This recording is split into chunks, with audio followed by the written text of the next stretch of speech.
तो दोस्तों वीडियो को पूरा देखिएगा। तो आप देख सकते हैं कि पवन भैया अपने सेट से निकल चुके हैं और आज मुंबई में आखिरी दिन है, मतलब आखिरी दिन है गाने का शूट का, मतलब गाने की शूटिंग आज भैया ख़त्म कर देंगे। उसके बाद अयोध्या निकलेंगे और अयोध्या जाने से पहले दोस्तों पटना जाएंगे। पटना में थोड़े दिन मतलब रहकर 22 जनवरी को अयोध्या के लिए निकलेंगे।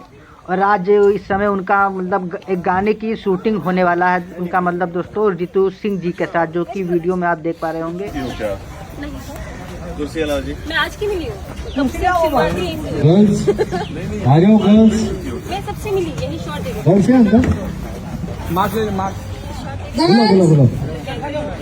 बोलो बुलाया मास्टर ने।